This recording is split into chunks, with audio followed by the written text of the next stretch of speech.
흘러가는 일상에서 외를 달고 사는 감시자들의 본격 이의제기 토크쇼. 당신의 평범한 일상을 뾰족한 시선으로 감시해드립니다. 저는 오늘 진행을 맡은 바코고요. 함께할 감시자들은 신디, 젠투, 미연, 조입니다. 안녕.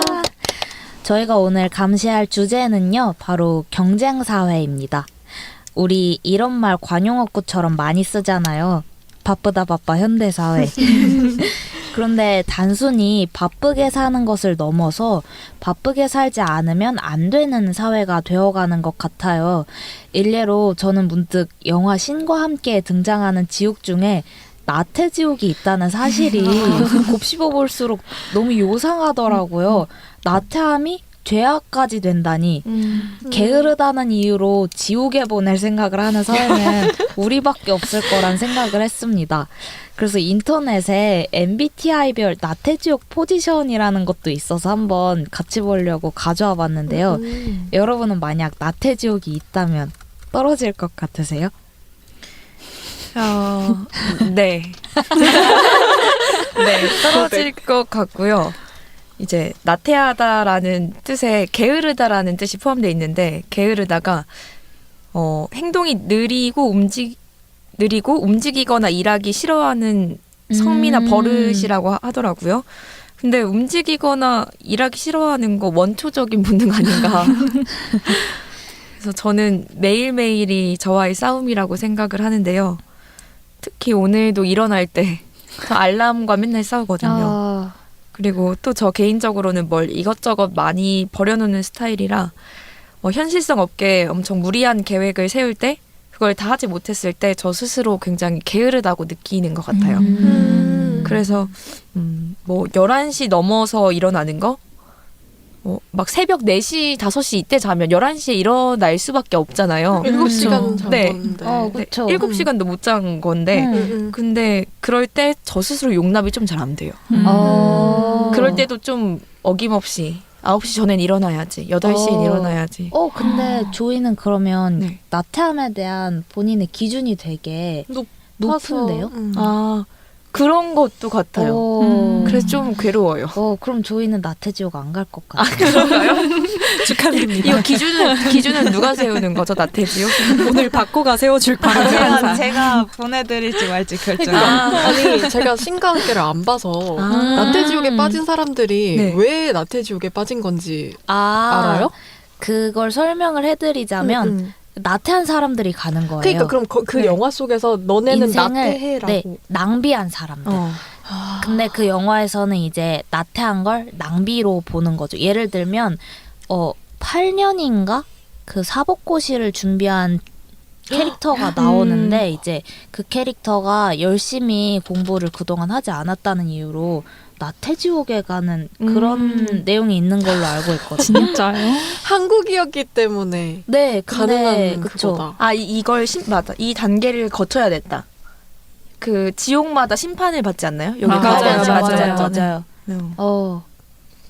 너무하다. 사법고시 팔수했다고. 넌 공부를 덜했어. 너무 결과지 그쵸. 향인 거네요. 근데 진짜 그렇게 하니까 진짜 다른 나라에는 이런 나태지옥이라는 설정이 있을까요? 맞아요. 저 우리나라 지금 신과 함께 그 사법고시 8년 준비하면 낭비했다, 너 제대로 안 했다 이렇게 하는 것도 진짜 정말 한국의 딱 통념 맞아요. 그런 이게 것 같아요. 이게 다른 나라에서 만들어진 영화였으면 나태지옥이라는 개념 컨셉 자체가 들어가지 않았을 것 상상을 같거든요. 못했겠죠. 주호민 씨 듣고 계신다면 아니 사실 우리나라가 굉장히 일을 많이 하는 나라잖아요. OECD 평균보다 뭐 200시간 이상 일하고 뭐 사실 외국 월드 스탠다드 기준에서 한국인들은 좀 되게 일 열심히 하는 그런 사람들 중에 하나인데 그 와중에 이제 나태지옥이라는 이런 그러니까. 잣대까지 있다는 게 그냥 나라 자체가 가지고 있는 스탠다드가 너무 맞아. 너무 빡빡해요. 맞아요. 너무 성실해, 한국인들. 맞아요. 진짜 한국인들 중에 나태지옥 갈 것 같으세요? 라고 했을 때 당당하게 아니요 라고 할 수 있는 사람 거의 없을 것 같아요. 맞아요. 거의 맞아요. 없을 것 같아요. 있다면 ENTJ들? ESTJ. ESTJ, ENTJ. 근데 사실 쉬어간다는 건 되게 중요한 거잖아요. 맞아요. 네. 근데 인생에서 그렇게 잠시 쉬는 기간을 낭비라고 이렇게 해버린다면 영화처럼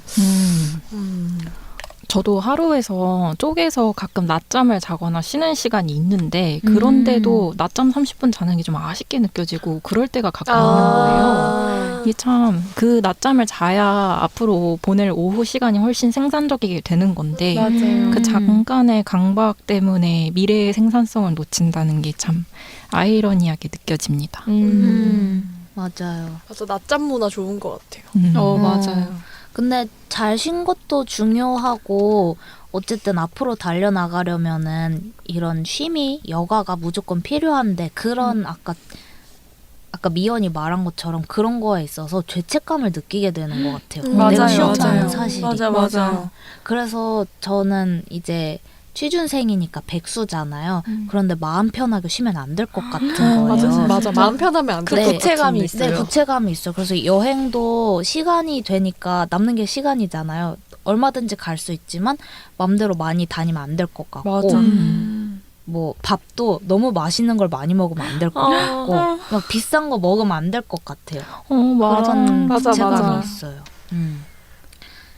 이게 다 저희가 어쨌든 한국 사회가 아까 말한 것처럼 경쟁이 근본이 되는 사회라서 생기는 문제인 것 같은데 여러분은 이런 경쟁 사회 어떻게 받아들이시나요?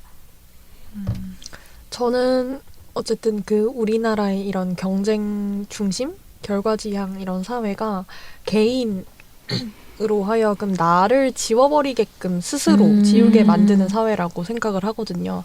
제가 이제 일이랑 또 좀 계약직 그런 일을 하면서 제대로 된 일을 한다고 일과 취준을 병행했던 기간이 있었어요. 한 1년 반 넘게.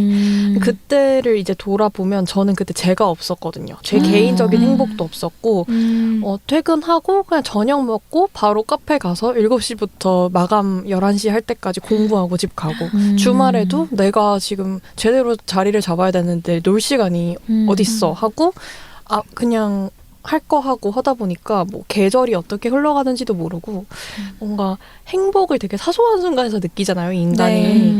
근데 뭐 그런 사소한 행복, 뭐 산책하다 보는 어떤 자연의 그런 행복 이런 것들을 느낄 여유가 없었던 것 같아요. 근데 그렇게 살았다고 해서 제가 승자가 되고 이런 게 또 아니잖아요. 근데 정말 제가 대학교 다닐 때 그 요람에서 무덤까지 자기 착취를 이어가는 그 신자유주의적인 인간에 대해서 그 체제에 대해서 정말 엄청난 비판을 하는 그런 대학생이었는데 제가 스스로 그런 인간이 되어 간다는 게 조금 서글펐던 기억이 있습니다. 이 사람이 체질이 약간 성장 중독형으로 계속 바뀌는 것 같아요. 맞아요. 원래 저 되게 느긋한 기질에 초등학교 때 막 숙제 안 해가도 엄마가 뭐라 혼내도 개의치 않아 했던 그런 당당한 초등학생이었는데 이제는 1분 1초도 허투루 쓰면 안 될 것 같다는 느낌이 들거든요. 저는 작년에 리트를 쳤는데 이제 로스쿨 입시 준비하면서 힘들었던 것 중 하나는 사실 리트라는 게 항상 매년 시험 유형이 바뀌다 보니까 작년 모의고사를 잘 봤어도 올해 본 시험에서는 크게 떨어질 수 있거든요. 근데 뭔가 노력의 상한선이 없는 게 좀 힘든 것 같아요. 그러니까 지금 하고 있는 취업 준비도 마찬가지지만 이 결과라는 거는 운이 거의 70%를 좌우하고 노력은 30% 정도면 되는 거라고 지금은 생각하는데 막상 이게 계속 그 과정을 밟고 있는 사람의 입장에서는 노력의 상한선을 한 0.1%라도 내가 지금 짜내서 더 하면은 결과가 바뀌지 않았을까 이렇게 생각하게 되는 거예요. 그래서 사실 지금도 약간 뭔가 여가 생활을 하거나 아니면은 뭐 맛있는 음식을 먹거나 아니면 뭐 한 30분 쉬거나 하면은 내가 이 30분을 집중해서 만약 결과가 달라질 수 있지 않았을까 이런 생각이 얼핏 드는 게 문제인 것 같아요. 끊임없이 스스로의 부족함을 막 찾아내고 네, 찾아내는 거. 근데 그 말이 너무 슬퍼요. 노력의 상한선이 없다는 말. 맞아. 그거를 생각을 해야 되는 것 같아요. 저도 이 말 하려고 했거든요. 결국에는 경쟁 사회에서 내가 무언가를 내가 원하는 무언가가 되기 위해서 하는 거잖아요, 노력을. 근데 그 노력만으로 되지 않을 수 있다는 사실을 좀 기억하면 부채감이 좀 줄어들지 않을까. 맞아요. 저는 그렇게 생각하니까 좀 편해지더라고요. 물론 내가 하려는 일이 경쟁이 필요해. 그러면은 해야죠. 근데 그거를 너무 심각하게 받아들이거나 아니면 날 너무 착취하는 식으로 하지 않아도 괜찮지 않을까. 왜냐하면 제가 작년에 그랬거든요. 제가 작년에 되게 저를 착취하듯이 경쟁했어요. 어쨌든 그 언론고시 이 시험에서 통과를 하기 위해서는 상대적으로 다른 지원자들보다 더 잘해야 된다고 생각했기 때문에 엄청 착취적인 노력을 들였었는데 막 잠도 안 자고 밥도 잘 안 먹고 이게 부담이 너무 컸던 것 같아요. 근데 사실 그 결과가 노력에 비례하는 게 아니더라고요. 맞아요. 그 운 7이 아니라 그냥 운 9.9. 근데 이게 참 뭐랄까 그 경쟁 시스템 안에 있는 사람이 아니라 그 밖에 있는 사람들이 그렇게 바라봐주는 사회가 되어야 되는 것 같아요. 맞죠. 맞아요. 맞죠. 노력한 만큼 결과가 따라주지 않을 수도 있어. 하지만 너는 노력했으니까 그걸로 된 거야. 맞아요. 이렇게 바라봐주는 밖에서 그러니까 물론 스스로 이제 그 경쟁을 계속 해나가기 위해서 스스로 그렇게 편하게 마음 먹고 건강한 경쟁이 될 수 있게. 네, 그렇게 돌아보는 것도 중요하지만 제일 중요한 건 그 경쟁 속에서 덜 상처받기 위해서는 밖에서 바라봐주는 따뜻한 시선이 필요한 게 맞아요. 아닌가. 그리고 무엇보다 그 경쟁이 무엇을 위한 경쟁인지 스스로 계속 되물을 필요가 있는 것 같아요. 그러니까 내가 이 불편한 경쟁을 하게 된다면 왜 불편한지, 이 목표가 진짜 내게 맞는지, 내가 없는 경쟁은 사실 남을 위한 경쟁인 거잖아요. 그냥 경쟁 속도만 더 부추기는 과정일 뿐이라고 생각이 들어서 엄마가 저한테 그러시더라고요. 너가 이렇게 공부하는 게 지금 마음이 편해? 행복해? 하시더라고요. 그냥 본인이 진짜 하고 싶은 일이 있으면 힘들어도 하잖아요. 그것처럼 저한테 약간 그런 근본적인 질문을 던지시더라고요. 맞아요. 그 하는 과정에서 내가 얼마만큼의 성취나 뿌듯함을 느끼는지도 정말 중요한 것 같아요. 조이는 그래서 생각해봤어요? 이게 내가 원하는 일인지? 행복한지? 물론 근데 엄마한테 약간 화냈거든요. 왜요? 왜 그런 질문을 하냐 하면서 심란하게? 심란하게. 그리고 이미 모르겠어요. 그런 근본적인 질문을 던지게 될수록 뭔가 나는 집중해서 빡 해야 되는데 뭔가 돌아가는 느낌이 들고 어쨌든 나는 하기로 마음 먹었으니까 하는 거다. 고민은 끝났다. 이건데 흔드는 느낌이었어요. 네. 근데 경쟁이 힘든 건 맞잖아요. 노력하는 과정이 힘든 건. 그래서 아직도 좀 답을 내리기 어려운 것 같은데. 네. 근데 고민이 너무 길면 안 되니까. 맞아요. 그래서 일단은 시작한다. 저는 이런 주의거든요. 일단 저도. 행동한다. 직감이 따르는 대로. 네. 맞아요. 왜냐면 내가 어쨌든 어떤 순간에서든 결정한 거고 바로 실행을 한 거니까. 근데 그 실행하는 과정이 힘든 건 전 당연하다 생각하거든요.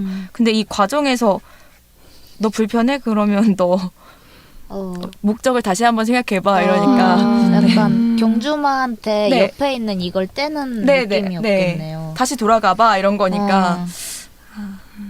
근데 그 과정 자체는 힘들지 않았을 수 있어요. 그러니까 예를 들면 공부도 그냥 하면 되는 거잖아요. 근데 공부를 하기 전까지 잡념, 내가 쟤를 이길 수 있을까, 쟤보다 어떻게 해야지 이런 경쟁 자체가 힘든 거지 공부가 힘든 건 아닌 것 같거든요. 그래서 저희도 제가 생각하기엔 우리 다 약간 적성 잘 찾아서 그러고 있지 않을까.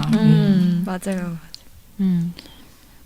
근데 저는 이 경쟁이 근데 진짜 현대인의 그냥 고질병 아닌가라는 생각이 든 게 맞아요. 지금 다들 목 뒤 뻐근하고 승모근 뭉쳐있고 그렇지 않나요? 승모근 올라와 계속 어깨 풀고 있어요. 그쵸. 이 그래요. 승모근 다 이렇게 올라와 있고 맞아요. 어깨 올라와 있고 그런 게 이미 저는 이 경쟁이 우리 인생에서 그냥 당연한 그냥 진짜 만성이 된 것 같다는 생각이 좀 들더라고요. 근데 저는 또 찾아보니까 이런 한국이 경쟁이 과잉됐다 해서 과잉 경쟁 문화를 가지고 있는데 이거를 시작하는 그 출발점이 학교라는 게 진짜 큰 문제 같거든요.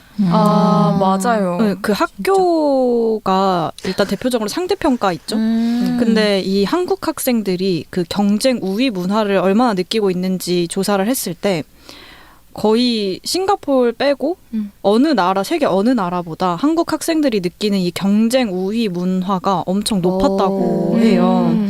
그래서 그 OECD 관련 조사를 봤을 때도 15세 학생들이 학교에서 느끼는 협동이랑 경쟁 문화 정도를 비교했을 때 한국 학생들은 이런 경쟁에 대한 부담이랑 그거 과잉 경쟁을 많이 느끼고 있었다고 하는데 저는 그래서 이미 우리가 출발부터 이런 과잉 경쟁 속에서 살아와서 이렇게 승모가 항상 뭉쳐 있고 그렇게 이런 고민도 계속하고 그런 거 아닐까. 승모사회. 승모사회. 아 진짜 웃기다. 그런 것 같아요. 근데 이런 경쟁 사회가 문제가 있다는 건 우리 다 알고 있는데도 불구하고 어쩔 수 없이 여기에 참여하지 않으면 도태되어 버리기 때문에 나도 같이 달리게 되는 게 현실인 것 같아요. 맞아요. 왜냐면 나는 뒤로 가는 게 아니라 가만히 있는 건데도 남들은 다 달리는데 전 가만히 있으면 뒤처진 게 뒤처지죠. 되잖아요. 맞아요. 네, 그런 것처럼 이런 혹시 위기감을 그렇게 느껴본 적이 있으신가요? 저는 요즘에 너무 매일매일 느껴요. 왜냐면 방금 말한 가만히 멈춰 있는 사람이 어쩌면 저인 것 같다는 생각이 들더라고요. 지금 그 언론고시를 준비하는 기간이 길어질수록 공백기가 생기는 거니까 여기에서 불안함이 너무너무 크게 다가오는 거예요. 그래서 저는 어쨌든 사실은 계속 공부를 하고 있는 거긴 하지만 남들이 보면은 그냥 쉬고 있는 청년일 뿐이고 나태지옥에 빠뜨려야 되는 사람 중 한 명이 되는 거니까 여기서 오는 이 위기감 너무 큽니다. 저도 같은 시험 준비생 입장으로서 매일 같은 불안을 느끼는 것 같아요. 나만 뭔가 열심히 하지 않는 듯한. 맞아. 아까 말한 것처럼 조금이라도 늦게 일어나면 하루 늦게 시작했네. 이런 생각도 엄청 크고 뭔가 불안이 그냥 디폴트가 되어버린 사회인 것 같아요. 사실 맞아요. 불안 없는 사람이 있을까 싶을 정도로. 네. 저는 그래서 제가 마음 챙김 이런 주제를 꺼낸 것도 불안을 잘 다루고 싶어서. 근데 그 진짜 나만 열심히 하지 않는 것 같은 그게 저도 그런 게 저는 항상 우린 당연히 경쟁 속에 있다고 생각을 하긴 하는데 한편으로는 제가 계속 그 안에서는 치열하지 못하다고 느끼는 거예요. 근데 이거 자체가 바로 그런 위기감인 것 같더라고요. 뭔가 그게 뭐 취준이 길어지고 그럴수록 그러는 이유가 뭔가 가시적이고 사회에서 인정해주는 능력치, 결과물이 나오지 않아서 그런 것 같거든요. 뭐 취준을 못하는, 그리고 원하는 뭐 토익 점수 못 받는 이런 것들이 없다는 게 우리가 그냥 아무것도 안 하고 있고 경쟁에서 뒤처지고 약간 이러고 있다라고 느껴지게 하는 것 같아요. 저는 이 위기감이 약간 생존이랑도 좀 직결된다고 생각을 하는 게 사실 저는 부에 대해서 큰 욕심이 없는 사람이거든요. 그냥 어느 정도 내가 좀 책임질 수 있을 정도의 범위를 삶을 살 수 있으면 너무 좋겠다 이런 생각을 하는 사람이고 뭔가 비싼 백, 뭐 비싼 차 이런 거 욕심 하나도 없는 사람인데도 그런 삶을 살기가 너무 어려운 거예요. 그 최근 어떤 보고서를 본 적이 있는데 우리나라의 대기업과 대기업이 아닌 기업의 비율이 거의 10대 90 정도 되잖아요. 근데 미국만 해도 대기업이 그래도 50% 이상은 차지하고 있고 일본도 그런 걸로 알고 있는데 이제 대기업과 그렇지 않은 기업의 격차가 너무 커지니까 중소기업을 가게 됐을 때 내 삶의 질이 안 좋아지는 게 너무 보여서 그래서 계속 올라가려고 하는 것 같거든요. 그러니까 한국 사람들이 경쟁을 좋아하는 게 아니라 경쟁을 해야 최소한의 삶이라도 살 수 있어서인 것 같아요. 맞아요. 저도 이 얘기 하고 싶었는데 맞아. 우리가 경쟁을 한다고 해서 우리가 뭐 엄청난 사회적인 명예를 가진다, 맞아요. 엄청난 부를 가지기 위해서 이렇게 애쓰고 있는 게 아니잖아요. 우리 그냥 그냥 경제적인 그 수단을 얻기 위한, 살기 위한 정말 기본적인 거를 위해서 이렇게까지 하고 있다는 게 그래서 우리가 그러네요. 얻는 게 대단한 게 아니거든요. 그러니까 맞아요. 근데 이걸 성취해내지 못하면 우리는 이 사회에서 살아갈 수가 없는 거잖아요. 네. 그래 이렇게 기본적인 걸 위해서 이렇게까지 힘들게 쟁취해내야 되는 사회가 이게 맞나? 이런 생각이 드는 것 같아요. 맞아요. 근데 그래서 사실 저는 이게 그래서 저출생이랑도 관련이 있다고 생각을 하거든요. 네. 맞아요. 그 과잉 경쟁으로 우리가 스트레스를 많이 받고 당장 진짜 엄청난 뭐 명예를 얻는 것도 아니고 지금 당장 살아야 하는 그런 것들을 이렇게 엄청난 경쟁을 해야만 겨우겨우 얻어갈 수 있으니까 그래서 당연히 뭔가 그런 미래지향적인 선택, 아이를 낳거나 그런 것들을 안 하게 되는 것 같아요. 맞아요. 그 실제로도 방송사에서 어떤 뉴스 인터뷰를 봤는데 자신이 이런 경쟁 사회를 경험해 오면서 컸기 때문에 얼마나 힘들게 살아야 되는지 아는데 굳이 아이를 낳아서 똑같은 경험을 하게 만들고 싶지 않다고 하더라고요. 왜냐면 뭐 초등학교, 중학교 때부터 남들이랑 경쟁하면서 살아야 되는데 못 놀고 계속 공부하고 학원 가고 그때부터 그런 삶을 살아야 된다면은 누가 그런 걸 선물해주고 싶겠어요. 좋은 걸 선물해주고 싶지. 그렇죠. 안 행복한 경험을 했기 때문에 좋은 경험이 네, 아니어서. 그러니까 미래도 뭔가 희망적으로 그려지지 않게 되는. 맞아요. 그래서 저는 가끔 제가 진짜 전 국민 오징어 게임에 참여하고 있는 기분이 들어요. 왜 이렇게 경쟁 지상주의의 사회가 된 걸까요? 제가 저번 화부터 계속 얘기하고 있는데 우리나라가 땅덩어리가 너무 좋아서 그런지 다양성이 너무 폭넓게 인정되지 않는 게 큰 문제 같거든요. 그러니까 생애 주기별로 이뤄야 하는 과업이 너무 공고하게 존재하는 것 같아요.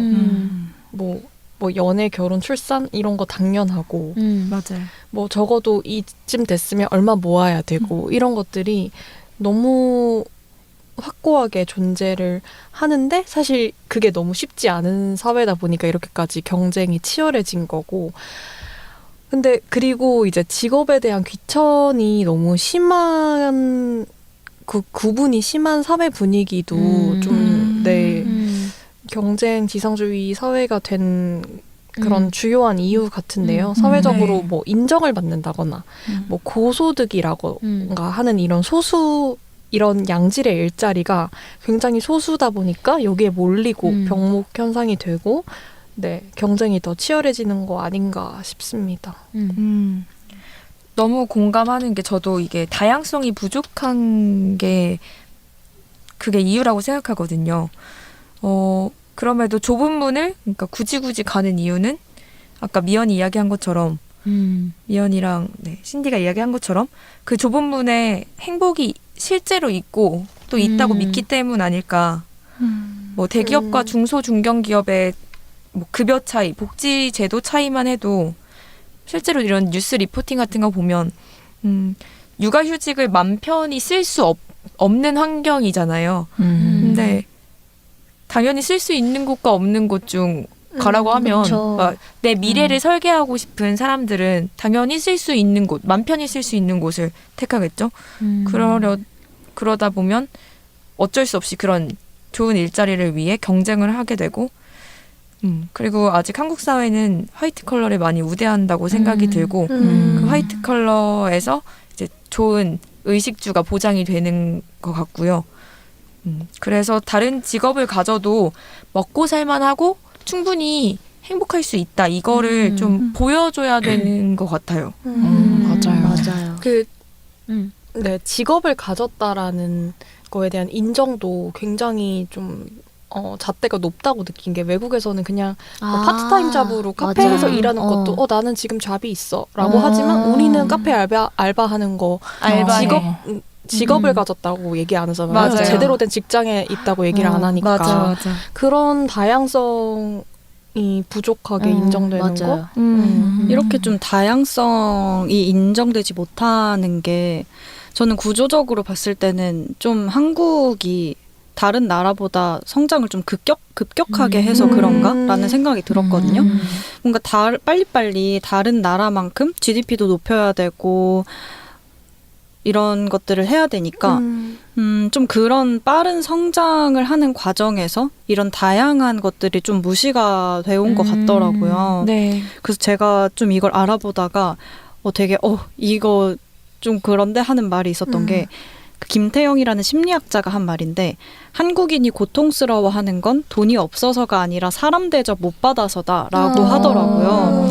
그래서 뭔가 한국 사람들이 정말 극도의 경쟁에 내몰려 있는데 그 오징어 게임처럼 정말 여기서 뒤처지면 죽는다라고 생각을 해서 실질적으로 더 우위에 있으려고 하고 더 가지려고 좀 발버둥을 치는 것 같아요. 근데 그러면서 이런 평등, 다양성이 뒷전이 된 것 같고 저는 그 맥락에서 공정 담론도 나온 것 같거든요.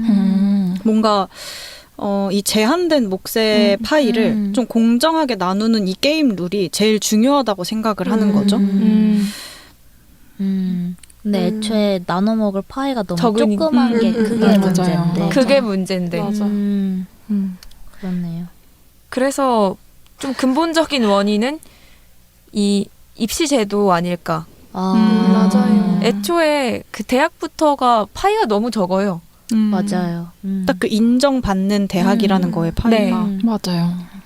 그리고 뭐 입시도 그렇고 이제 사회에 나와서는 취업 시장과 관련해서는 워낙 이제 정부 주도하에 그런 성장을 이루다 보니까 재벌 이런 게 생겼고 근데 이게 분배가 안 되잖아요. 우리나라는 사실 스타트업이 시작하고 커나가는 것도 굉장히 힘든 환경이잖아요. 이게 뭔가 좀만 가능성이 보인다 싶으면 대기업에서 바로 인수를 해서 그냥 먹어버리거나 아니면 그 아이디어를 그냥 가지고 와서 더 자본과 그런 정보력을 가지고 그걸 거의 말살시키는 어떤 새로운 비즈니스를 시작한다던가 이런 식으로 가니까 저는 예전부터 그러니까 아까 우리 젠투가 짚어준 그 고속 성장을 해왔던 그런 해올 수 있었던 그런 정치적인 부분의 영향도 있는 것 같아요.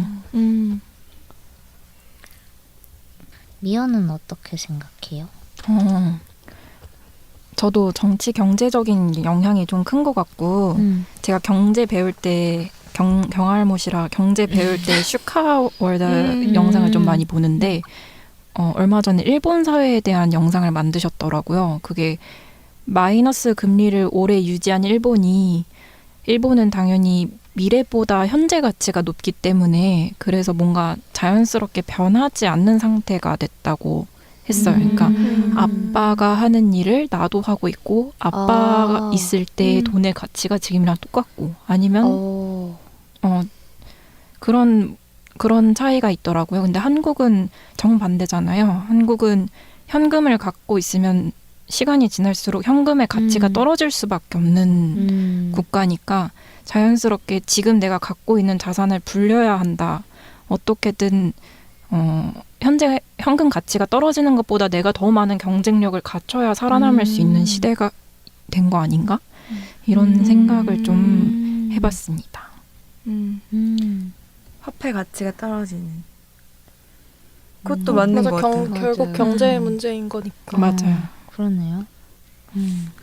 근데 여기서 미래도 없는 게 점점 이제 저출생 그쵸. 인구가 줄어들면 경제가 더 커질 수가 없잖아요. 지금도 내수 경제가 제대로 일본만큼 돌아가지 않는데. 맞아요. 그러니까 이게 경제 산업 구조가 분명히 바뀌어서 이제 우리도 축소 사회를 살 게 분명한데 우리의 동력이나 우리의 마인드셋은 계속 성장 시대를 살던 때에 맞춰져 있으니까 그러니까 20년 전 마인드로 계속 성장을 외치는데 뭔가 불일치가 계속 생기는 거죠. 그렇네요. 그러니까 계속 성장에 대한 마인드는 계속해서 악셀을 밟는데 정작 우리 경제는 브레이크를 밟고 있으니까 맞아요. 이러다가 차가 전복하는 거 아닌가 싶어요. 그래서 이렇게 이런 경쟁 사회에서 어쨌든 경쟁을 하지 않으면은 나태지옥에 보내버리는 것처럼 죄악시되는 그런 사회적 시선이 되게 큰 것 같은데 작년 11월에 청년 41만 명이 그냥 쉬었다는 통계가 발표돼서 한동안 논란이 되기도 했었잖아요. 네. 그러니까 청년들이 일할 나이에 일하지 않는다고 비판하는 사람들도 있었고 또 이 사람들이 쉴 수밖에 없었던 이유를 분석하려는 시도도 많았는데요. 여러분은 이런 쉬었음 현상을 어떻게 보는지 또 여기에 대한 사회 반응에 대해서는 어떻게 생각하셨는지가 궁금합니다. 저 이거 좀 궁금해가지고 뉴스에 찾아봤거든요. 근데 기획재정부가 그냥 쉬는 청년으로 분류한 게 중대한 질병이나 장애가 없지만 일을 하지 않고 구직 활동도 하지 않는 청년들이거든요. 근데 물론 국가 정책적 차원에서 청년들이 계속 노동을 하는 게 중요하긴 하지만 이거를 쉬었다라고 표현하는 것 자체가 저는 살짝 좀 무기력이 느껴지기도 했어요. 그리고 저도 지금 구직 활동을 하고는 있지만 사실 구직 활동이라는 게 그렇잖아요. 몇 월 달에 채용 공고가 뜨면 그때 막 집중하게 되고 아니면 쉬게 될 때도 있잖아요. 근데 저 스스로도 쉰다라고 생각을 하는 와중에 이제 국가가 저를 쉼으로 분류할 생각을 하니 살짝 맞아요. 근데 지금 미연 말 들으니까 생각난 게 이 사람들이 진짜 제대로 쉬고 있을까요? 하고 싶은 거 하면서 나를 챙기면서 그런 쉼을 진짜 하고 있는 걸까요? 그래서 이 쉬었음이라고 말하는 게 맞는지 미연 말을 들으니까 그러네요. 그런 생각이 드네요. 네. 표현상에 대단한 오류가 있는 네. 것 같아요. 그리고 이 용어 자체가 사실 쉼이라는 단어가 이 경쟁 사회에서 긍정적인 단어가 아닌 상황이잖아요. 맞아요. 이 단어를 정한 것도 조금 문제인 것 같아요. 맞아요. 저도 그러네요. 이걸 그냥 쉬었음에 많은 청년들이 선택할 수밖에 없게 만든 그 여론조사 자체의 문제도 좀 크다고 느꼈거든요. 그리고 이걸 진짜 그냥 쉬었던 사람이 사실 얼마나 되겠어요. 알게 모르게 고군분투하고 있을 텐데 네. 근데 저는 이제 이 결과 그때도 봤을 때 느낀 게 내가 만약에 이걸 답해야 됐다면 뭐라고 답했을까 생각을 하게 되더라고요. 근데 이런 사소한 내 인생에서 중요하지 않은 이런 조사에서마저 내가 증명해내야 된다는 그런 감각이 되게 피곤하게 느껴지더라고요. 그래서 나 같아도 그냥 쉬었음 여기에 이렇게 표시할 것 같은 그런 생각이 들었고 이걸 제가 다시 찾아봤는데 그냥 쉬었다고 답한 청년들의 57%가 사실은 이직을 준비 중인 그래서 일을 그만두고 나온 그런 청년들이라고 하더라고요. 맞아요. 그래서 이 여론조사 자체에 문제도 많이 있는 것 같은 게 구직 의사가 아예 없는 게 아니라 구직 의사가 있지만 이제 일을 중단하고 이직을 준비하거나 아니면 이런 사회생활에서 피로함 그리고 그런 두려움이 너무 커서 정말 쉼이 필요한 사람들인 걸로 알고 있거든요. 여기 답변을 한 게. 근데 이제 이 통계를 보고 그냥 단편적인 인식은 일해야 하는데 왜 놀고 있냐? 너네 생산 연령 인구 그 나이대인데 왜 놀고 있냐? 맞아요. 그러니까 훈계를 두는 사회 분위기가 그래서 맞아요, 우리가 더 맞아요. 지금 눈여겨봐야 될 것 같은데 네. 중소라도 들어가서 일해라. 맞아요. 그런 말 많이 하잖아요. 쉽게 일하고. 맞아요. 그런 말 진짜 많아요. 그런 말 진짜 쉽게 하는데 사실 중소라도 들어가서 일할만 하면은 다 들어갔겠죠. 갔겠죠? 거기에서 일한다고 해서 사회적 지위가 보장이 되고 인정을 받고 그만한 보수를 받을 수 있으면은 누가 안 가겠어요. 맞아요. 그 회사를 들어가서 내가 뭐 적어도 5, 6년 이상 문제 없이 살아갈 수 있는 임금이면 하겠죠? 그러니까. 그렇네요. 진짜. 맞아. 꼭 그러더라고 친척분들이 너 그거 꼭 해야 되냐? 와, 이런 말을 하는데. 저도 정말 많이 들었어요. 진짜요? 한창 일할 나이에 네. 중소기업이라도 들어가서 당장 시작해. 일단 한창 시작해야 일할 하는데. 나이라는 그런 것도 그쵸, 누가 이 기준은 정하는 거지. 누가 맞아요. 정하는 거야. 2, 30년 전 가지고 와서 지금 그러면 안 되죠. 네. 저는 그 질문이 답이 없는 질문이라 생각하거든요. 네, 맞아요. 대꾸하지 않았지만. 솔직히 대꾸 할 말이 없어요. 네, 할 말이 없어요. 할 말이 없어요. 네. 그래서 진짜 내가 중소기업 갔어. 근데 내가 거기 막 너무 힘들고 오히려 더 지금보다 더 좌절해버려. 그럼 그 책임은 또 다시 내 책임이 되는 거잖아요. 그리고 있잖아요. 그렇게 해서 진짜로 중소기업을 가잖아요. 네. 그러면은 회사 다녀 어디 들어갔어? 맞아. 말하면. 아 맞아. 반응이 이래요. 제가 말한 그 사회적 인정을 못 받는다는 게 이런 그래, 거예요. 맞아. 아, 맞아. 반응이 이렇네. 어디? 처음 듣는데? 이런다고요. 진짜 맞는 말이에요. 도돌이표 같네요. 진짜 그런 말들이 오히려 우리를 더 경쟁으로 내몰고 있는 것 같아요. 맞아요. 네. 그래서 이런 따뜻하게 바라봐주는 사회적인 분위기? 사실 뭐 큰 응원 바라지 않잖아요. 그냥 요즘 청년들은 좀 힘들겠네? 막 그냥 그 정도가 다인 네. 건데.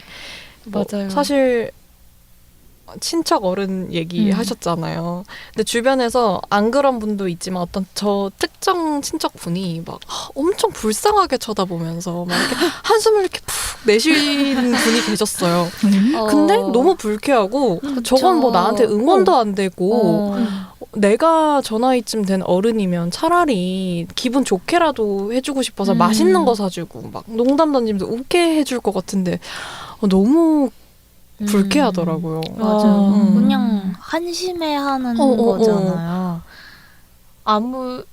죄송하네요. 아무 쓸모없는 행동을 하셨네요. 그죠. 네. 그렇죠. 네. 객관적으로 바라보면 아무한테도 도움되지 않는. 맞아요. 그래서 뭔가 어떻게 보면 우리가 막 그런 기성세대를 만날 수 있는 장이 이제 친척 어른들 만나는 그런 때인데 맞아요. 그런 경험을 할 때마다 좀 씁쓸한 그쵸. 것 같아요. 근데 뭐 또 지금 청년 세대의 힘듦을 알아주는 곳도 있긴 하더라고요. 그쵸, 제가 그쵸.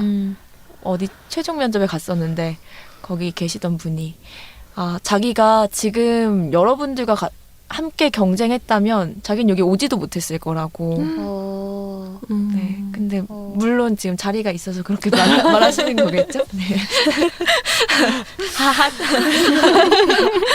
근데 그래도 그런 말을 할 줄 아는 어른이라는 네, 게 맞아요. 저는 되게 감사했거든요. 맞아요. 네, 좋은 의미로 말한 거예요. 그렇죠, 맞아요. 네. 저는 그래서 이제 좀 쉼에 대한 사회적 인식이 바뀌었으면 좋겠다는 생각을 해요.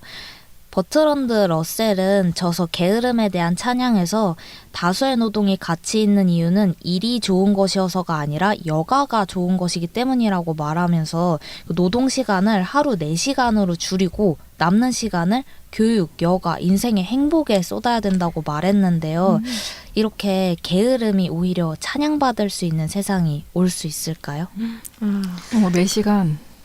너무 하루, 좋은데요, 하루 근데? 4시간. 실제로 이렇게 가야 한국이 소멸되는 걸 막을 수 있어요. 맞아. 집에 가서 가족들이랑 시간도 그쵸. 보내고. 지금 한국은 방송인 타일러가 한 말 중에 한국은 저출산이 아니라 비출산 사회다. 그냥 이미 저출산은 이미 지나버렸다. 아예 출산하지 않는.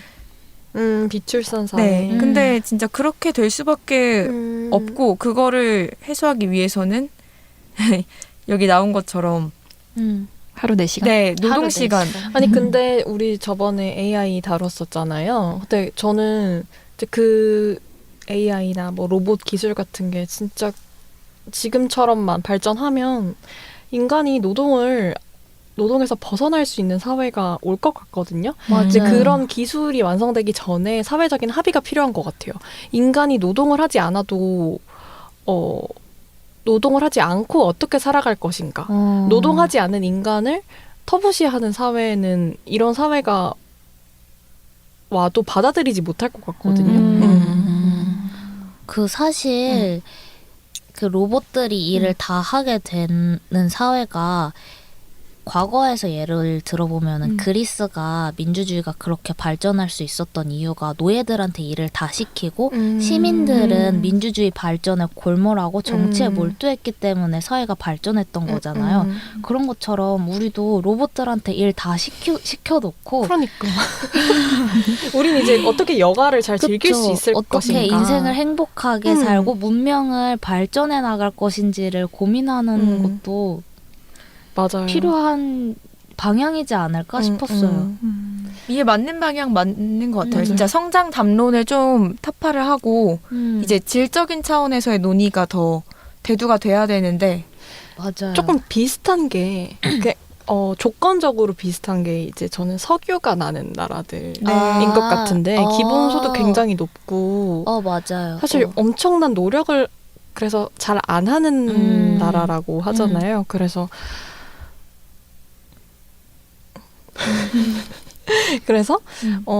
이게 게으름이 터부시 되는 사회가 아니라 지옥으로 빠지게 하는 게 아니라 그쵸. 네, 정말 여가에 쏟는 그런 사회가 얼른 왔으면 좋겠어요. 맞아요. 그럼 우리가 지금 이렇게 괴롭지 않을 텐데. 두바이 사람들은 나태지옥 상상도 못할걸요? 그게 나태가 아니지. 천국이지. 근데 이렇게 저는 여가랑 이런 행복을 좀 찾는 어쨌든 노동 시간을 줄이든 이런 식으로 해서 결론적으로 여유를 찾는 게 진짜 중요할 것 같거든요. 사실 좀 답답함을 느끼는 게 저희가 너무 이 경쟁과 스트레스와 하나하나 내가 더 위에 있어야 되고 내가 더 많이 가져야 돼 이런 거에 너무 우리가 너무 이렇게 눌려 있으니까 여유가 없는 게 진짜 문제 같아요. 그러니까 누가 조금만 더 잘못을 하거나 아니면은 뭔가 혜택이 있었던 것 같아 하면은 바로 그냥 더 민감하게 반응을 이렇게 막 저러면 안 되는데 나는 왜 이러는데 쟤는 저러지 이런 거에 더 서로 공격하고 그 과정에서 좀 평등이라는 가치도 밀려나고 그러는 것 같거든요. 그래서 이런 여유가 생기면 저는 그런 게 다 해결될 수 있을 것 같아요. 여유가 생기면 조금 나보다 이런 노력을 제외하고 그런 다른 상황에서 조금 더 힘든 상황이 있을 수밖에 없는 사람들을 챙길 수도 있고 그런 것들이 생겨야 될 것 같아요. 너무 맞는 말이라고 맞아. 생각이 들어요. 맞아요. 그런 의미에서 기본소득의 논의도 이젠 적극적으로 생각해 볼 때가 아닌가 싶어요. 네. 그렇게 해서 노동을 하지 않고도 기본적으로 받는 소득이 있다면은 그 남는 시간을 좀 더 자기가 진짜 원하는 곳에 쓰면서 사람들이 여유를 되찾을 거잖아요. 네. 그렇게 되면은 우리가 좀 아까 총선 얘기했는데 국회의 지형도 많이 바뀔 수 있을 거라고 생각을 해요. 그리고 좀 더 지금은 국회에 미래가 없지만 미래를 생각해 볼 여유도 생기겠죠. 기후 위기, 환경 위기, 그다음에 더 불평등. 즐기고 먹고 네. 살려면 그쵸. 네. 지금의 상황이 좋다면 계속해서 영유하기를 바랄 거니까요. 그 책 가짜 노동 혹시 읽어보신 분 계신가요? 들어만 본 것 네. 같은데. 꽤 읽어보진 오랫동안 베스트셀러인데 여기에서 말하는 것도 여긴 덴마크 작가들이 쓴 거거든요. 근데 덴마크는 한국에서 생각하면 거기 천국이잖아요. 사실 노동시간도 비교할 것도 없고 복지도 그렇고 근데 전 덴마크 작가들이 쓴 책인데 그들이 이제 결론이 그거예요. 기본소득. 그건데 덴마크에서조차 그걸 논의한다. 일하는 시간이 너무 많다 이거예요. 배분 네, 가짜 노동 시간 줄여야 한다. 일하는 시간 줄이고 결국엔 이제 기본 소득으로 가자 이건데 저도 그렇게 생각했어요. 배부른 소리다. 부럽다. 부럽다. 부럽다 덴마크에서조차 저런 논의가 이루어지는데 우리나라는 왜 아무런 진전이 없을까? 그러네. 네, 모두가 지금 하는 고민인 것 같아요. 그게 여가 생활을 늘리고 일하는 시간을 단축하고. 너무 개인 시간이 없는 사회니까 지금. 네. 그러니까 진짜 다 각자 내가 진짜 좋아하고 하고 싶은 게 뭔지도 찾기 어렵고 그걸 고민하는 것도 사치같이 느껴지는 것 같아요. 맞아요. 고민이 맞아요. 사치처럼 느껴져요. 그러네요. 저희 예전에 한번 말했었잖아요. 진짜 하고 싶은 거 할 수 있다면 뭐 할 거냐고. 맞아요. 저 힙합 하겠다고 했잖아요. 와우. 근데 이제는 지금은 제가 그런 거 머릿속에 담아둘 겨를이 없잖아요. 그렇죠. 경주마가 지금 되어 있는데. 네, 지금 경주마처럼 여기 이거 뭐죠? 가림막 이렇게 해놓고 달리고 있는데 가림막 빼는 순간 이제 나태지옥 가는 거죠. 웃으면서 말했지만 참 씁쓸하네요. 네. 진짜 현실이라서 좀 씁쓸하네요. 네. 네. 버트런드 러셀이 주장한 대로 이제는 기술의 발달로 노동을 현명하게 구성할 수 있는 때가 되었습니다. AI가 여러 일을 대체하고 있는 지금이야말로 어쩌면 게으름과 나태함이 죄악이 아닌 미덕과 권리가 되어야 하는 때가 아닐까 생각해 봅니다. 네, 지금까지 당신의 평범한 일상을 뾰족한 시선으로 감시하는 감시자들이었습니다. 저희는 다음 주에 더 재밌는 감시로 돌아오겠습니다. 안녕.